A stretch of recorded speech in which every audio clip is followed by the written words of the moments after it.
ခိုင်ကျမ်းသောစိတ်ကျမ်းမာတန်သောစိတ်ကိလေသာအနာရောဂါကျင်းသောစိတ်တွေဖြစ်အောင်အထုရတာပါကိလေသာအနာရောဂါကျင်းတာကအကျိုးတရားဒီထံတရားအထုရတာအကျိုးတရားပြီးတော့နုညရဲ့စိတ်ကိုခက်ထန်တဲ့စိတ်နုလူจิตတာဆိုတာတိတ်ဝီသောစိတ်နုညသောစိတ်ကြီးဖြစ်အောင်အထုရတာပြီးတော့ဝိနိဝေဝရဏจิตတာအနောက်ရှက်နိဝရဏတရားတွေ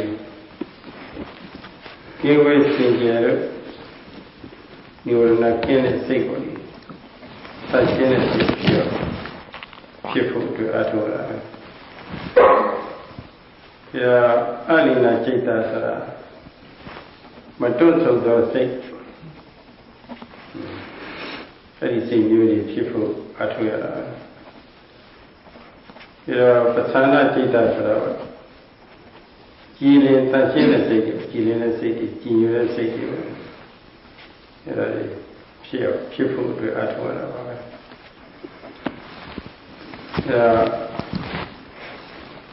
ခုနပြောခဲ့တဲ့စိတ်ကြီးဖြစ်ဖို့ဆိုတာကသူတို့ရဲ့အဟတာဖြစ်တဲ့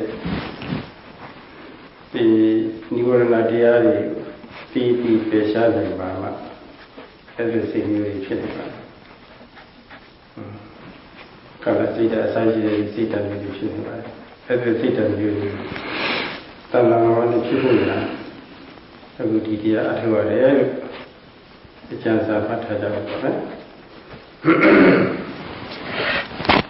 This practice of the way of mindfulness, Satipatthana, is in a sense to develop one's mind so that the mind becomes wealthy, healthy, and free of kilesa or defilements, diseases in the form of defilements. Thus, the developed mind is the effect, that is the mind which is free from kilesa sickness is the effect, and the practice of Satipatthana is the cause.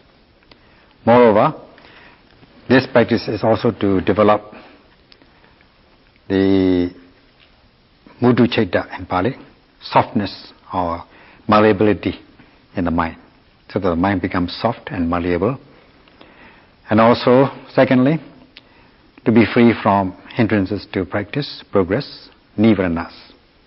Thus it is known as Vinivarana Citta, the mind which is free from hindrances, so that the mind becomes pure, devoid of all hindrances. Thirdly, to develop an unretractive mind, that means the mind which will not retract from one's practice. In Pali, we call it Alina Citta. Then, lastly, to develop Pasana Citta, that is clear mind or devotional mind. So in order to develop these wholesome mentalities, wholesome mind, one has got to overcome or remove the hindrances to progress. In Pali we call nivaranas, so that the mind becomes developed and becomes free of kilesa diseases, become wealthy, healthy, soft, and so on. So yogis have to remember that the practice of Satipatthana is to develop such qualities of mind.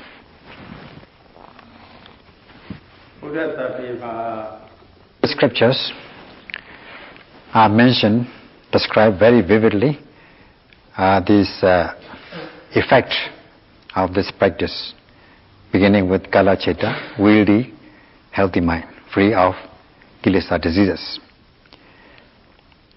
And the effect is to be free from 5 kinds of hindrances to progress, nivaranas.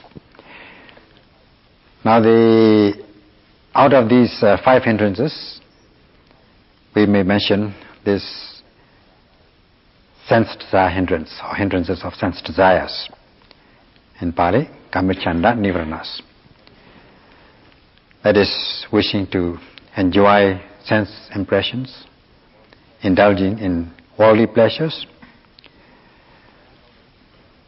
Then only the mind will become, when only these desires to enjoy sense impressions, desirable sense impressions are free from the mind, will the mind become wieldy, strong, free of kilesa diseases, and one will achieve happiness.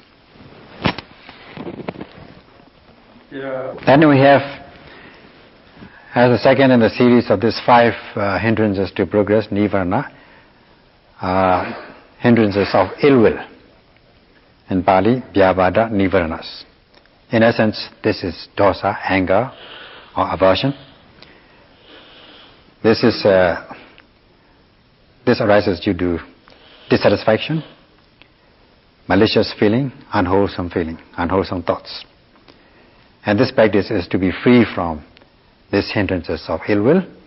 Thus, the mind will become wieldy, malleable, mudducaita, and soft.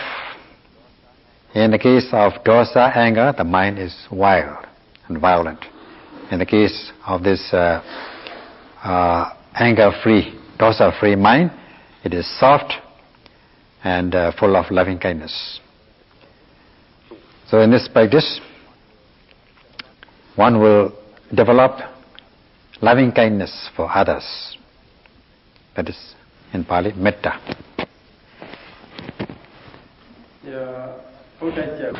Then we have, as the third, the hindrances to practice, Uddecha, Kokocha, Nivaranas. Uddecha means distraction of mind, restlessness. The mind is removed from the object of observation, not closely following the object of observation. The mind becomes restless and dispersed. It becomes flighty. Now, as for Kokocha, this is feeling remorse about things undone, good things undone and evil things done in the past. Worrying about the past evil things done and good things not done. So this practice is to remove. In the course of the practice, if the mind, with the sustained mindfulness, when the concentration deepens and the cultivation of knowledge, this kind of hindrances to practice will be removed from your stream of consciousness. Thus, your mind is free from this kind of nivarana. Thus, it becomes vinivarana chaita, mind which is free from hindrances. Hindrances to progress is the hindrances of sloth and torpor. In Pali, Tina Meda Nivaranas. That means the slothness of mind, the lack of effort, or the effort becomes weakened, the mind becomes viscous, slimy, not active, become wearied, tired, as if one has spent up one's ability. There's no more ability left in one's mind. So during this practice, with the application of effort, one is able to note the object of observations with precise pinpoint precision. The mind will be free of this kind of hindrances to practice, progress, that is tina meda, sloth and torpor. Thus the mind becomes energetic and active, and thus the mind will be alina chaita, non-retractive. That means the mind will not be, one will not wish to withdraw or retract from one's practice. One will only advance forward, and there will be a desire to practice more and more. So in order to achieve this kind of quality, we have to practice the way of mindfulness, satipatthana. The hindrance to practice is vicikiccha nivarana, the hindrances of skeptical doubt. That is, skeptical doubt about worthwhile practices, practices which bring about good effects, good results. One becomes indecisive about these, the benefits of the practice, and one tends to analyze and criticize things because one has no faith in the practice. So in the course of the practice, as the mind cultivates a concentration and seeing things, seeing true nature of events from the basics through the different stages of insight, one will come to accept the events, the facts, with experiential knowledge. As much as knowledge arises, the faith and confidence also will arise by leaps and bounds. Thus, one comes to a confirmation, and there will be no skeptical doubt about the practice, worthwhile practice. There will be no criticism and no analysis about the worthwhile practice. And this means that one is free, one's mind is free from vicikecha, skeptical doubt about the worthwhile practice. Thus, there will also arise this pasana citta, clear mind, a devotional mind. And in order to achieve that, one has got to practice this way of mindfulness, satipatthana. So these are the 5 benefits as a result of the practice of the way of mindfulness, satipatthana, which help overcome the 5 kinds of hindrances to progress. And also, yogis have to practice certain meditation techniques, that is 4 guardian meditations. In Bali we call Chatura Rekha Bhavana, in order to be free from disturbances during this period of practice, during the retreat. They are 1. Buddhanussati, recollection of the Buddha or the Buddha's qualities.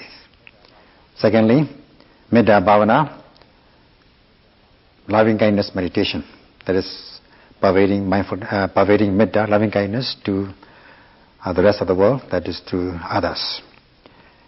Thirdly, we have Asubha Bhavana, that is reflection of repulsiveness of parts of the body as being full of a multitude of impurities.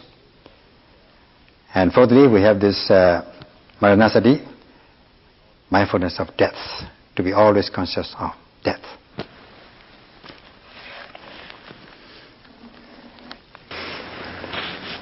In order to describe this first guardian meditation in brief, namely Buddhanussati, recollection of the Buddha's quality, one can choose among several qualities of the Buddha which suit one's mind most, one's mentality most.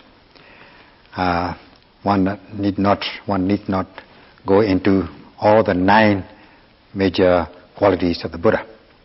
Let us choose out of these 9 qualities Samma Sambuddha, that is perfectly, fully self-enlightened. Now, the Buddha means knower or enlightened. Enlightened about all things noble, all noble things. Knowing all noble things. That means he's free from delusion, confusion. There are 2 kinds of ignorance, namely not knowing correctly, knowing wrongly. So he is free from this confusion and delusion. With the practice, he was able to uproot this ignorance or delusion with the attainment of the Arhata Megha, the path of the Holy One. He has uprooted totally. Thus, whenever he reflects on anything knowable, he can know. Thus he is said to be perfectly enlightened. Now, there are 2 parts of this Samma Sambuddha. One is Samma Buddha and the other one is Sambuddha. Samma Buddha means Samma of Buddha. Samma means rightly. That means knowing as they are, as they occur, as they exist. And Buddha Samma means rightly, or as they are, as they exist. Buddha means knowing. So knowing things rightly, or knowing things as they are, or as they occur, or as they exist. So all this, he knows things as they exist in respect of conditioned psychophysical phenomena, mind and body process, and unconditioned nibbana. So he knows them as they exist. At this point, we may mention here that some know certain things, but what is happening is one thing, what they are knowing is another. That is, they are not knowing rightly, they are knowing wrongly. In the case of the Buddha, it is not so. He knows things as they exist, or as they occur. The second part of the Sammasambuddha, namely Sambuddha or Sayambuddha, means by himself. Sayam means by himself, Buddha means knowing. Knowing things by himself, or self-enlightened. Now, since the time of Sumedha, that is a hermit called Sumedha as a bodhisattva, during the time of the Buddha, Dipangara Buddha, he had these definite predictions to become a Buddha. From that time on, he thought about performing the worthwhile practices in order to perfect his practices. And he discovered the practices starting with dana, giving, sila, and so on. And all these are called paramis, perfections. So he discovered to practice these perfections, beginning with the perfection of giving. Now, there are 3 stages in these perfections. That is, if we take dana, giving gift as example, there are firstly there's simple giving ordinary gifts, then giving in a difficult way, in a more advanced way, then giving up even one's life. This is the maximum that one can perform. So he himself had performed all along these innumerable existences since the time of Sumedha, during the time of Dipangara Buddha, these perfections called paramis. And due to these paramis as a cause, he was able to realize this enlightenment. And thus it is known as Sambuddha or Sayambuddha. That is, as a result of these perfections, he was able to know things by himself. This is the meaning of Sayam or Sambuddha. All this Sammasambuddha means fully self-enlightened. That is, he knows fully, any noble thing is known completely. And self, he knows by himself, without any teacher, and he is fully enlightened. Thus, Sammasambuddha, fully self-enlightened. So, he was able to know all these things as a result of his own practice. As for the yogis who are practicing, they will not know by themselves, but they can practice in accordance with the instructions, teachings of the Buddha, and they will come to know in their own capacities. They will know things as they arise, as they occur or exist. And for that, they can recollect the qualities of the Buddha. Non-Buddhists, at this point, non-Buddhists need not practice this kind of guided meditation, that is the recollection of the Buddha. As for the Buddhists, they can practice this kind of meditation. Although non-Buddhists need not practice, but they can also practice in thinking about the gratitude. As a token of gratitude to the benefactor. Suppose somebody has given something, somebody has imparted some knowledge to you, then you reflect on him or his qualities, her qualities, as a token of gratitude to the benefactor. Thus, this is the customary practice of the world. So they need not practice, but they can, if they wish, they can do so.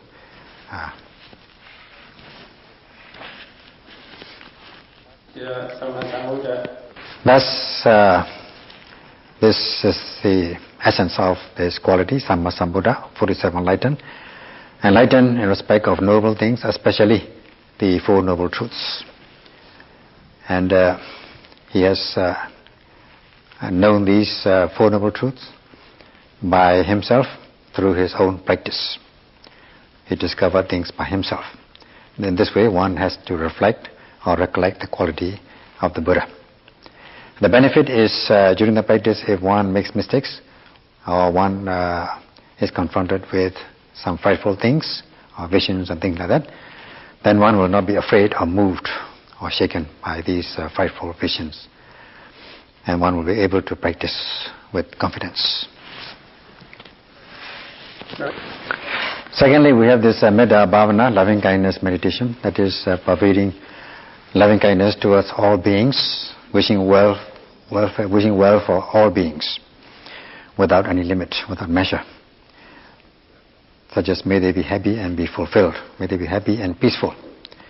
We can pervade in these four phrases, that is, may they be free from danger or harm, may all beings be free from mental distress, may all beings be free from physical suffering, physical pain, and lastly, may all beings be able to carry out their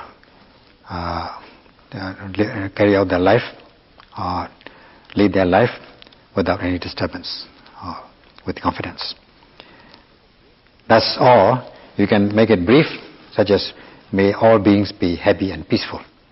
That is to be brief, instead of saying these four major phrases. So, it is wishing well for others. It concerns not only Buddhists, but also non-Buddhists as well. It concerns all beings in the world. So it is, everybody should practice this mindfulness, this Metta Bhavana, loving kindness meditation. If one practices this Metta Bhavana, loving kindness meditation, one can achieve 11 benefits, beginning with one sleeps well, wakes up well, and so on. There are 11 benefits out of this practice of loving kindness meditation. And those who receive loving kindness metta will become friendly, will feel friendly towards you, and you will not be disturbed during the practice. Especially non-human beings will not disturb you. They will only return with loving kindness when they receive loving kindness from you. Thus, in order to be free from disturbances, you practice this second kind of guardian meditation, namely loving kindness meditation, Metta Bhavana. Thirdly, we have this Asubha Bhavana or Kutrasa Bhavana, that is a reflection on impulsiveness, impulsive of the parts of the body, as being full of these multitudinous impurities, as being repulsive, foul, and impure. And we can take as the major parts of the body these 5 things, namely body hair, head hair, body hair, or hair of the head, hair of the body, teeth, nails, fingernails, toenails, and skin. These 5 things. Head hair, body hair, teeth, nail, and skin. So taking these 5 things, one can reflect as being foul, impure, and repulsive. In a composite manner, when they are taken as a whole in the body, they may excite attachment, not only to oneself but to others. And when they are taken apart, when they are viewed individually, they will appear very repulsive, foul, and impure. And in this way, one has got to reflect as, there's only hair in me. I have these body hair, head hairs. I have these body hairs. I have these teeth. I have these nails. fingernails or toenails, and I have the skin only. That sort of thing. And this way, if you reflect, then when they are in a composite way, when they are viewed as a whole, they may excite attachment and be seen as beautiful. But when they are viewed in the individual parts, they will be seen as foul, repulsive, impure, ugly. So although as a whole they look beautiful, in fact they are not beautiful individually if you reflect upon these individual parts. So this is what is meant by Asubha Bhavana, reflection of repulsive. And the benefit of this practice is, whenever during the practice, in the course of a practice, you come across beautiful things, beautiful scenes, which might excite attachment, especially the opposite sex in your visions, you will not feel attached from these things. You will be detached from such beautiful scenes. And you'll be able to practice in peace. Hence, this practice of guardian meditation, Asubha Bhavana, reflection of repulsive, reflection on the repulsive.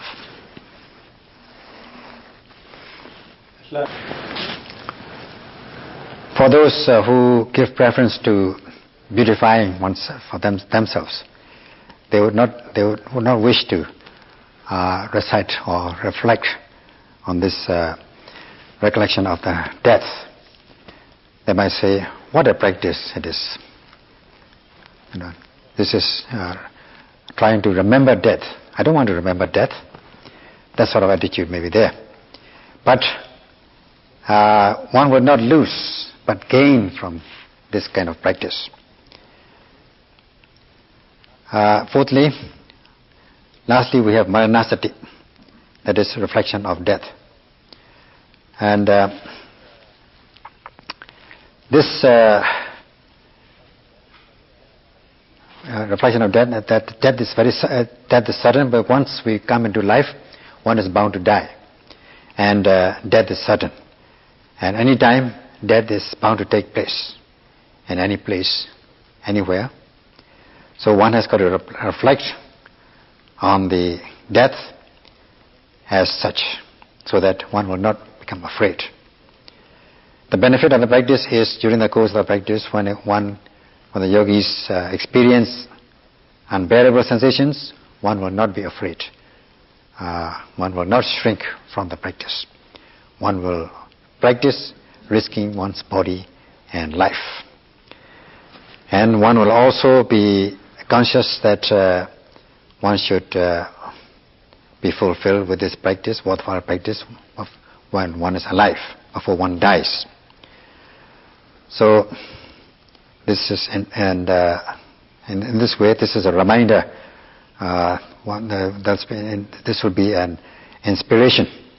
One will be moved with this kind of recollection, that one should practice this kind of training while one is still alive, strong and healthy.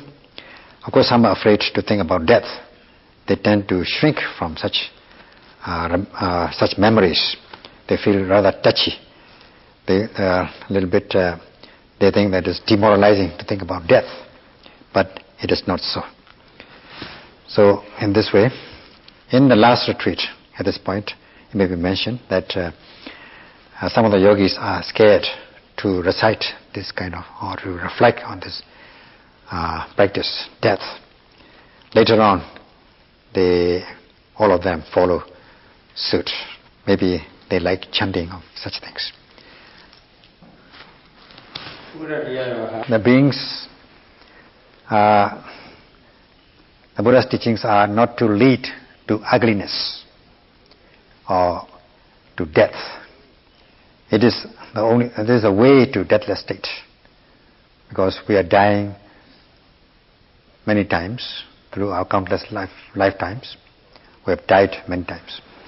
So this is to realize the state of deathlessness. Thus, this is something to be practiced, and do not be scared to practice this guardian meditation, that is recollection of death.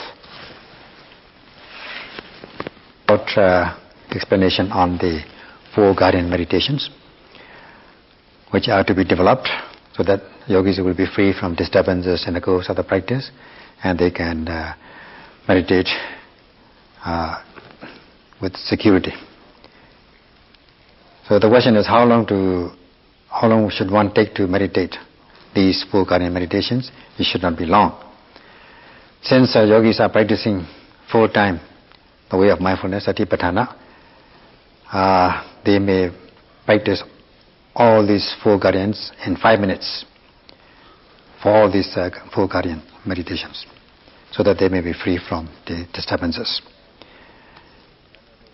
And Venerable Panyasami will lead these chanting of 4 guardian meditations, and you can follow him accordingly. Thus one may practice these 4 guardian meditations and be free from disturbances. May you all be free from disturbances with the practice of these 4 guardian meditations, and may you all be able to practice during the course of in the retreat this high level discipline of way of mindfulness in order to develop this high level mind that is wieldy, strong, healthy and soft mind to satisfactory stage. That's all for this evening. Sadhu. Sadhu.